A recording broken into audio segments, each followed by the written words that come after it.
I'm Howard Smith. I'm the Executive Director of the Center for Industry Self-Regulation. Welcome to today's podcast. Glad you're joining us.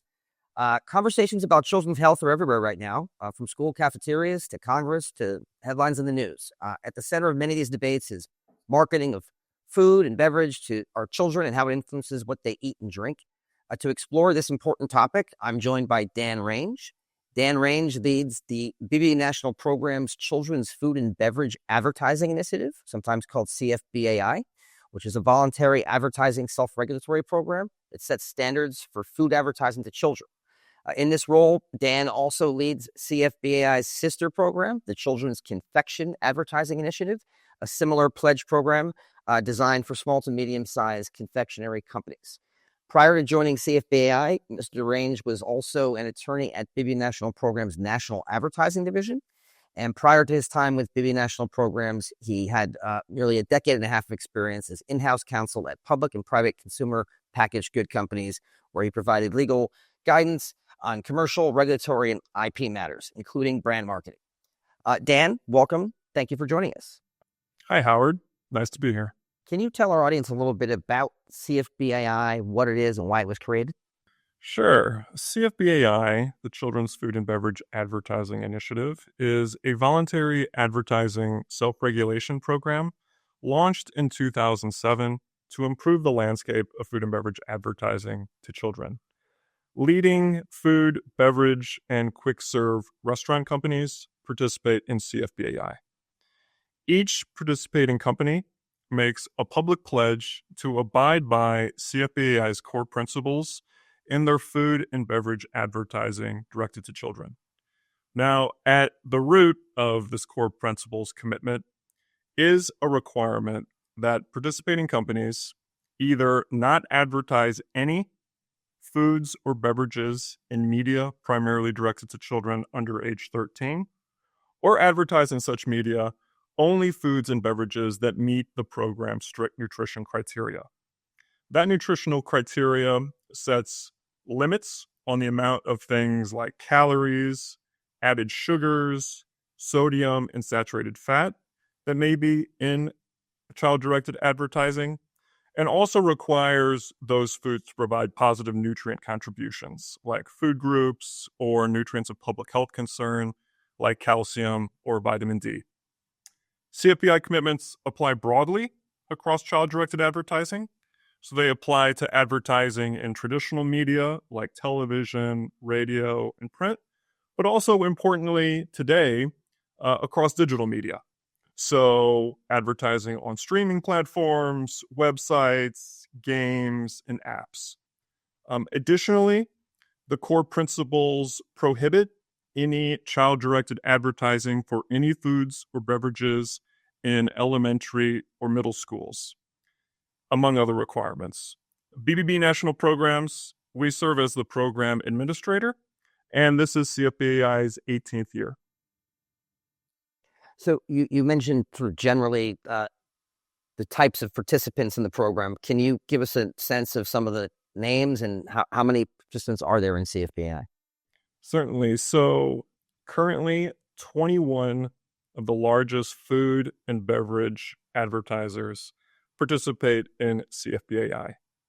Collectively, CFBAI participants account for the majority of food and beverage advertising in the United States, and historically, our companies have accounted for most child-directed food and beverage advertising as well. Since CFBAI was created, the number of companies participating in the program has more than doubled. So given the size of our participating companies and the extent of their advertising, the commitments that our companies have made with respect to their advertising to kids through their participation in CFBAI has had a significant impact on the overall landscape of food and beverage advertising to kids. And as CFBAI's participation has grown, so has that impact. Got it. Thank you. Now, obviously, I'm interested in your work because it is an example of industry self-regulation. But for the benefit of our audience, can you kind of explain how CFBAI, how it's different than government regulation, how perhaps it complements or works alongside formal government regulation when it comes to food marketing to children? Yeah, well, certainly all CFBAI participants remain subject, of course, to any government laws or regulations that apply to food advertising, including food advertising to kids. CFBI commitments, though, go above and beyond those government laws and regulations. CFBAI commitments are voluntary commitments. They're not government mandated. There's also several differences between CFBAI commitments and government laws and regulations that offer several advantages. The first is that CFBI commitments are much easier to change than government laws and regulations. You know, Howard, as you know, there is often a lag problem with pass those laws and implement those laws. Oftentimes, the rate of implementation of laws and regulations struggles to keep pace with marketplace changes. And that's especially true in something like advertising, where particularly in digital media, we see new forms of advertising emerging every year. And that's likely to continue to increase with the advent of artificial intelligence and the incorporation of AI into advertising. CFBI commitments, because they're voluntary commitments made by companies, can be changed much more quickly than any sort of government laws and regulations. CFBI commitments also offer more flexibility and adaptability than government regulations. CFBI commitments, because they're voluntary commitments made by companies themselves, are not subject to some of the same limitations that government laws and regulations may be subject to, such as limitations on agency authority, or even constitutional protections, like First Amendment protections in the field of advertising. Finally, there's also a cost consideration. CFBAI commitments, as true with other forms of industry self-regulation, the cost of administration and enforcement, compliance monitoring, is borne by industry itself. The companies that participate in CFBAI bear the cost of administration of the program and compliance monitoring. Whereas, of course, when government regulations or laws, that administration and that enforcement is borne by the government or taxpayers, in other words. Yeah, interesting. So you mentioned kind of the lag problem when it comes to government regulation, and that's one area where self-regulation often stands out, where it can be more nimble, act more quickly. Can you give us an example of where CFBI has sort of demonstrated that nimbleness in its commitments? Absolutely. So, the flexibility, the speed of change that self-regulation offers has been reflected in the continuous improvements that CFBI has made to the program over the years in response to marketplace changes. So that has included expanding our core principles commitments to cover new forms of advertising, new forms of media. We have changed and updated our nutrition criteria in response to regulatory changes, in response to changes in nutrition guidance. And we've also expanded our program to increase the age of the children that are covered by the program and our school commitment. And now, several times I've heard you use the phrase CFBAI commitments. And, when it comes to self-regulation, one question is always really about sort of credibility and accountability. How does CFBAI ensure that the commitments are actually acted upon and companies are not just sort of signing on in concept, but they're actually following through and making meaningful changes? Yeah, that starts with transparency, Howard. So, first, each of our companies makes their own unique pledge to abide by CFBI's core principles. Now, for many of these companies, these pledges include advertising commitments that go even above and beyond CFBI's core principle requirements. Each of these companies' pledge commitments are published and publicly available on CFBI's website. Additionally, we publish a product list on CFBI's website that lists all of the products that our participating companies are featuring in child-directed advertising. Secondly, In addition to transparency, you also need to have accountability, as you referenced. And so, an important feature of CFBAI is that when companies join the program, they agree to be held accountable for their compliance with their CFBAI pledge commitments through independent monitoring provided by BBB national programs. And this is what really separates, CFBAI from something like just internal company marketing policies, right? Where there really is no independent third party oversight, and companies are kind of left to effectively grade their own homework, so to speak. When companies join CFBAI, they're really kind of walking the walk of their public stated commitment to abide by these responsible advertising practices by agreeing to have a third party in the form of BBB national programs monitor their compliance and then publicly report that compliance in annual reports that we publish each year. Dan, why don't you share with our audience, why was CFBI created in the first place? Yeah, CFBI was created in response to concerns about rising rates of childhood obesity. So in the early 2000s, these concerns began to become a focus of policymakers.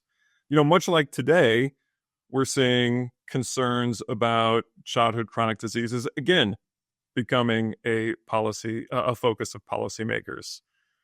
Back then, just like today, calls came from government agencies and other groups for industry to do more to help address this problem of rising rates of childhood obesity. Now, of course, we know that there are many factors that contribute to childhood obesity, but to the extent that food and beverage advertising to children may be one of those factors, CFBI was created to help address that through strong and transparent self-regulation. Under CFBA guidelines, what types of foods and beverages can be advertised to children? So, under the core principles, our participants are permitted to advertise in media primarily directed to children under age 13, only foods and beverages that meet CFBAI's uniform nutrition criteria. So again, this is nutrition criteria that sets strict limits on the amounts of calories, added sugars, sodium, and saturated fat that may be in advertised foods, and also requires those foods to provide positive nutrient contributions. Before CFBI was created, there were no nutrition criteria that applied to food and beverages marketed to kids. And as a result of our nutrition criteria, foods like candy, soda, and ice cream are no longer being advertised to children by CFBI participants. So it's had a real impact on the foods and beverages that are advertised to children by the largest food and beverage companies. So obviously you just gave a couple of examples, but in your view, how effective has CFBI been in improving the nutritional quality of what is advertised to our kids? And I guess secondary question is, how do you really measure and track that progress and success? So, CFBAI's progress and success will continue to be measured against the objective for which the program was founded, which is to improve the landscape of food and beverage advertising directed to children. Now, over the years, that improvement has taken different forms.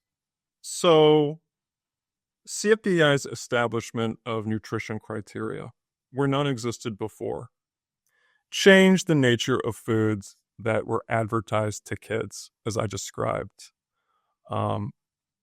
Foods, again, like candy, soda, and ice cream, are not being advertised to children by the largest manufacturers. That criteria also triggered product reformulations to many foods that improved their nutritional profile. Now, over the more recent years, the nature of CFBAI's impact and improvement of the children's food and beverage advertising landscape has changed because now most CFBI participants no longer advertise any foods or beverages to children. So CFBI's biggest impact today is the significant reduction that has resulted from CFBI commitments in the amount of food and beverage advertising to children. In 2011, approximately 20% of CFBI's participants did not advertise any foods or beverages in child-directed media. Today, that percentage is 80%. So 80% of CFBI's participants, who again represent the largest food and beverage advertisers in the country, no longer engage in any food or beverage advertising in media primarily directed to children under age 13. Yeah, when we think about, marketing food and beverage to children, children's health, there's a lot of voices, I imagine, with strong points of view on this issue. How have you interacted with and gotten feedback from, say, parents or public health groups or policymakers about the work you're doing? So over the years, CFBI has had extensive outreach to government agencies, to NGOs, public health groups, academics, trade associations, other industry stakeholders about the program. And in the course of that outreach, the program has received a lot of feedback, positive and negative, about the program that has influenced the program. I think in all of that outreach, there has been an acknowledgement of the positive impact that CFBI has had in improving the children's food and beverage advertising landscape. How does CFBAI address new marketing channels such as social media and influencer marketing? Well, Howard, this is a real advantage of industry self-regulation, and an advantage that, self-regulation has over, government laws and regulations. Look, advertising, particularly advertising in digital media, is changing so quickly. There's conversations you hear about, different applications of AI, chatbots, new streaming platforms adopting, taking on advertising where formerly there was no advertising before. So given this rapid change in the digital advertising landscape, one of the advantages that CFBI has is that we can adapt program requirements quickly in response to these changes in the advertising ecosystem. And so over the course of our program, CFBI commitments have changed to reflect new forms of digital media. We are certainly looking to ensure that our program remains responsive to the changing environment in digital advertising, and that our program requirements, the core principles, reflect the current state of the advertising ecosystem today. Critics of self-regulation will argue that it's just never enough. As someone who's in the trenches with CFBAI, how would you respond to that criticism? Howard, I think the criticism of industry self-regulation typically begins with a lack of trust. Some people will never find or never believe industry self-regulation to be effective because they don't trust industry. And they believe that the government has to provide a police function to ensure that industry does the good things that it says it's going to do. So I think in any form of effective industry self-regulation, there has to be an accountability mechanism. CFBAI provides that. When our participants enroll in CFBAI, again, they make a public pledge to abide by CFBAI's core principles in their food and beverage advertising to children. That pledge is public. It's transparent. Anyone can see it, so that helps hold companies accountable for compliance. But more importantly, when companies join CFBAI, they also agree to be held accountable through independent monitoring by BBB national programs. So again, companies aren't just saying we're going to do these things. There is an accountability mechanism that's built into our program of self-regulation that holds companies accountable for abiding by those commitments, which really translates those commitments into a real, observable, measurable impact on the food and beverage advertising landscape. I also would say that there are certain areas where self regulation is the better option, whether because of limitations on government authority, which may come from limitations on agencies' rulemaking powers, may come from limitations imposed by constitutional protections, where, and I think advertising is an area where those apply, where industry self-regulation can actually fill a gap that may exist where government regulation may struggle to fill. Dan, looking to the future, where do you see CFBI going in, say, the next 5 years? Yeah, well, two things, Howard. First, as we've spoken about, the advertising ecosystem continues to rapidly change, particularly in digital media, particularly with the application of AI in advertising. So, that presents challenges. We need to make sure that CFBAI is covering the current state of digital advertising under its commitments. That provides challenges to monitoring as well. We spend a tremendous amount of time monitoring the digital advertising of our participants to ensure compliance. We're always looking to improve our monitoring efforts. At the same time, I think the digital media environment provides some opportunities. There are tools like age targeting that are available in digital advertising that aren't available in something like linear TV advertising that help mitigate delivery of ads not intended for children to children. The other thing I would say is that, with concerns about children's health becoming a greater policy issue, we need to build greater awareness about CFBAI. We need to make sure more stakeholders, more policymakers are aware of CFBAI and its impact on the food and beverage advertising landscape. And we want to expand CFBAI's scope. We want to bring in more participants because the more people, the more stakeholders that participate in CFBAI, the greater its impact. So, Dan, you've told us about how CFBAI functions with the commitments of its members. Is there any trickle-down or downstream effects to the work that you all do in terms of improving nutrition to kids?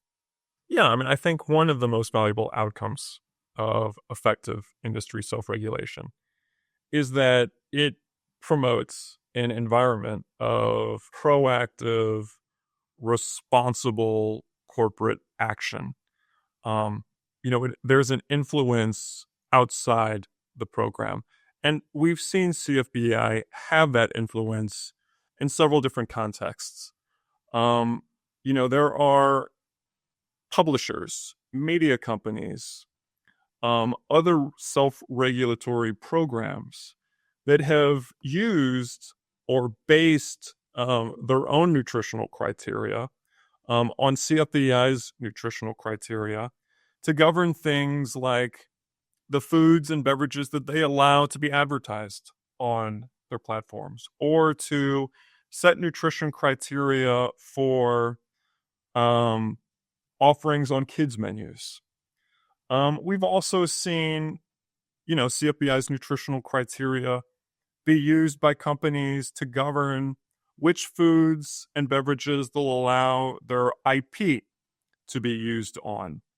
Finally, I think also, CFBAI over its 18 years of cultivating a responsible approach to food and beverage advertising, has had an influence on advertising policies that have been adopted by many digital platforms that limit or restrict food and beverage advertising on content directed to children. So thank you again, Dan, for speaking with me about the impacts of industry self-regulation in the food and beverage industry.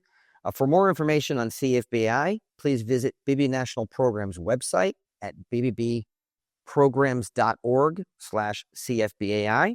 And to learn more about the Center for Industry Self-Regulation, please visit us at industryselfregulation.org. Dan, thank you again for your time today. It's been a pleasure. Thanks, Howard.